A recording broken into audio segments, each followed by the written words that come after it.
Welcome to Thinking Deeper by 6-7. Today, we're looking at the life of Dr. Sai Garte. Now, this is a man who was born into a family of third-generation militant atheists. We're talking card-carrying Communist Party members. He becomes a PhD biochemist, and he's fully expecting science to be the final nail in God's coffin. But instead, the sheer mind-bending complexity of the cell. It gives him chills. He just can't explain. We're going to cover how quantum physics, the total failure of chemical evolution, and two really mysterious dreams turned a strict materialist into a believer. It's just a remarkable turnaround, isn't it? I mean, the story we're usually sold, the cultural script, is that you grow up with faith, you learn science, and then you kind of evolve out of religion. Right, you get smarter and leave it behind. Exactly. Sai Garte's life is a complete inversion of that. And what makes this deep dive so critical is that his transition wasn't, triggered by some tragedy or an emotional crisis. It started as a rigorous intellectual dismantling of his own atheism, using the very science he was told disproved God. That is exactly why I wanted to unpack this today, because his background, Yeah. it isn't just secular, it was actively hostile to faith. Oh, absolutely. Sai calls himself a red diaper baby. His parents were members of the American Communist Party back in the 1930s. His father was a chemist. So in their household, you didn't just ignore God, you actively understood that God was a delusion. Right. The worldview there is, well, it's dialectical materialism. It basically says that matter is the only thing that's real. History, emotion, society, it's all just matter in motion. So growing up, Sai just assumed religious people were, uneducated or maybe weak-minded. And he went into chemistry to be a chip off the old block. He did. He wanted to follow in his father's footsteps, view the universe through that strict, unyielding materialist lens. Okay, so he heads to college, totally armed with this rigid atheism. He's studying chemistry, but then he runs into his first hurdle, and it's physics. Specifically quantum mechanics. Now, I know our listeners might glaze over to quantum, but why was this such a problem for his worldview? Well, because strict materialism really relies on determinism. It relies on the universe being sort of a giant, predictable clock. If you know where every gear is and how fast it's spinning, you can predict exactly what happens next. It's comforting in a way. It makes the universe a machine. A machine you can understand. But when Sai started studying quantum mechanics, that machine, well, it broke. He learned about the Heisenberg uncertainty principle. He learned that at the most fundamental level of reality, things are probabilistic, not deterministic. And then there's the observer effect, the idea that the observer is somehow linked to the reality of the particle. So the universe wasn't this hard, cold machine. It was weird. It was strange, that's the word he uses. It was fuzzy. It just didn't fit the rigid box his communist upbringing had built for him. Sai saw that the universe at its core simply didn't behave the way a materialist manifesto said it should. That was the first crack in the fortress. But he doesn't convert right there.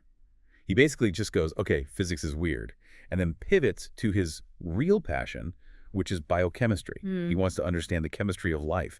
And this is where he describes a moment that gave him, literal chills. The chill moment. Yes, this is pivotal. He was in graduate school, and he's studying the mechanism of protein synthesis. Now, to really appreciate this, you have to understand that protein synthesis is basically the manufacturing floor of life.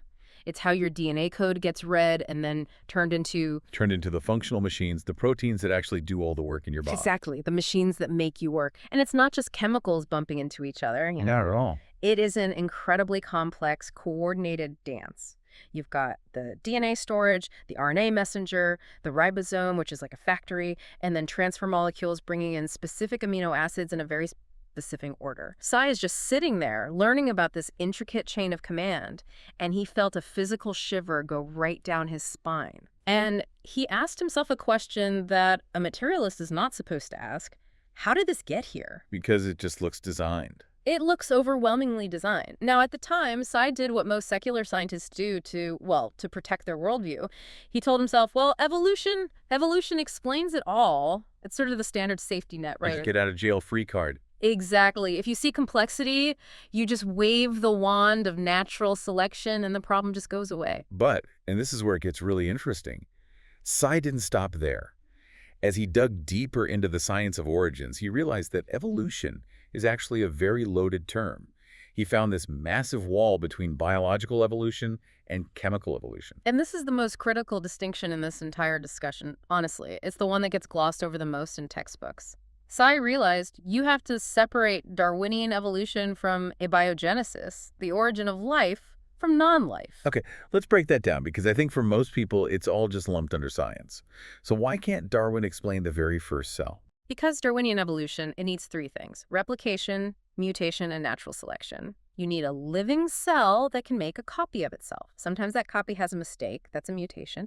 And if that mistake helps it survive, natural selection keeps it. That's how you get from a simple cell to, say, a complex animal. Okay, makes sense. But here's the problem. Chemical evolution is the process of getting from, dead rocks and a soup of chemicals to that first living, replicating cell. And dead chemicals don't reproduce. Exactly. Chemicals do not care if they survive. A pool of amino acids has zero drive to become a cell. There is no natural selection acting on dead matter. And Sai realized that to get from a soup of chemicals to a functioning, self-replicating cell, that's a gap that standard chemistry just can't cross. He brings up a statistic here that is just, it's mind-blowing.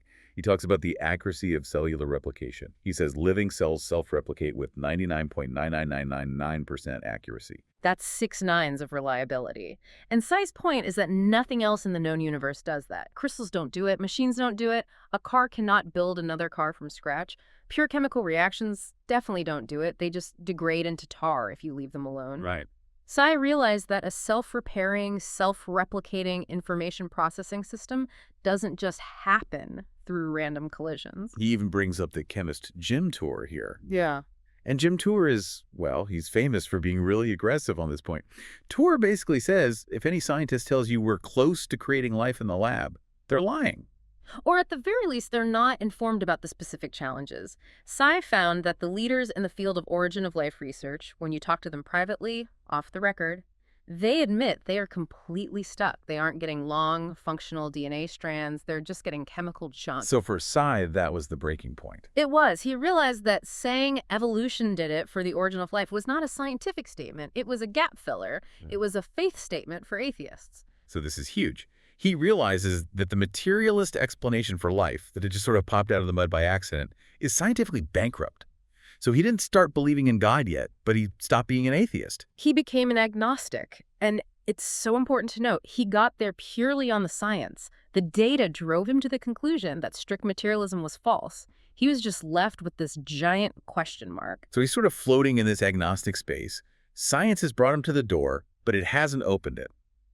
He knows what isn't true, but he doesn't know what is true. Yeah. And then the social barriers start to crumble. A friend invites him to church. Oh, yeah. And knowing his background, communist parents, militant atheism, you can just imagine the internal panic. He was terrified. He admits he thought he'd been lied to his whole life about what Christianity was, but that kind of programming runs deep. He walked into that church fully expecting the caricature. He expected a red-faced priest screaming about sin and hellfire and judgment and the lake of fire. And instead, he walks into a Catholic church run by Franciscans. I just love the visual there. The brown robes, the rope belts. It's very old school. It is. But the sermon, it wasn't about judgment at all. It was entirely about love. Yeah, just love. That must have been a huge shock to the system. It just shattered his stereotype. He realized that the angry Christian narrative was a construct he had accepted without any evidence. He'd been skeptical of God, sure, but he hadn't been skeptical of his own prejudices. And that openness led him to finally try reading the Bible. And interestingly, he approached it like a scientist. Yeah, he says the Old Testament left him a bit cold at first. He couldn't really connect with it. But then he read the Gospel of Matthew and then the Book of Acts. The Book of Acts. That's a great entry point for a mind like his. Absolutely. It's written by Luke, who is a physician. The style is very precise. It reads like a historical record or a travelogue. This happened, then Peter went here, then this event occurred. Sai said it struck him as factual history, not mythology. It felt like a record of things that actually happened. So let's pause and just look at where he is. He's intellectually engaging with the text. He's seen the complexity in the cell that points to a designer. But he's still not there yet. He hasn't crossed the line into faith. And this is where the story gets really, really personal. It stops being about biochemistry and starts being about the subconscious. This is where we see the limits of reason. Logic can get you to agnosticism. It can get you to admit that a creator is possible or even probable. But faith is a relational step. You don't have a relationship with a hypothesis. For Sai, that push came through his dreams. He describes two specific dreams that are incredibly vivid. I want to recount the first one because it really sets the stage. He dreams he's hanging from a cliff. He's terrified. He's just dangling over the edge, can't pull himself up. He screams for help, not even knowing who he's asking for. And he hears a voice, and the voice says, "Just let go." Which is pretty much the worst advice if you're hanging off a cliff. Logically, yes, it's terrible advice. And Sai argues with the voice in the dream. He's like, "Are you crazy? I'll fall, I'll die." But the voice just insists, "Just let go." Finally, out of sheer exhaustion, he can't hold on any longer. He gives up, he lets go. And here's the twist. The moment he lets go, the entire world shifts 90 degrees. He wasn't hanging vertically, he was lying on the ground. Yeah. He was safe the whole time. It is such a powerful metaphor for that intellectual resistance to faith. Sai later interpreted this as Jesus telling him to let go of his baggage, his pride, his upbringing, his fear of what his scientific peers would think.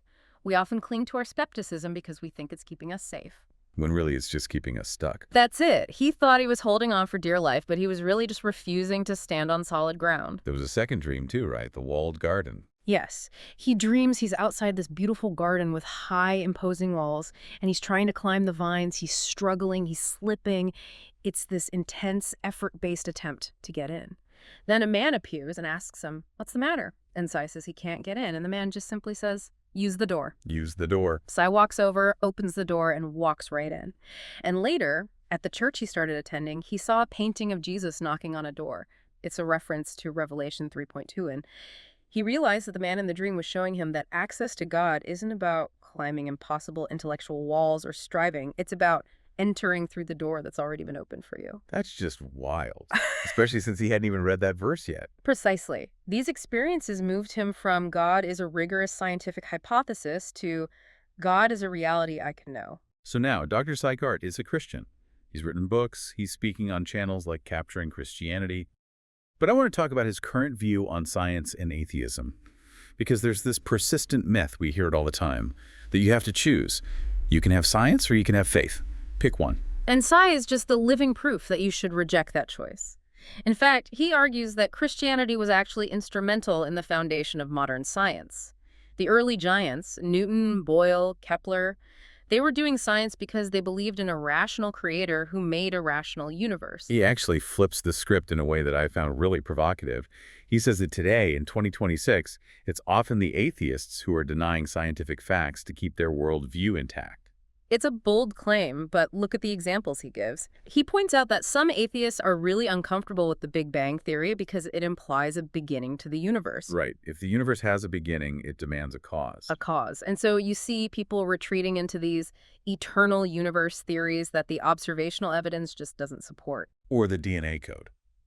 He mentioned that some people deny that DNA is actually a code or information, because if you admit it's a code, you imply a coder. Yes, it's the information problem.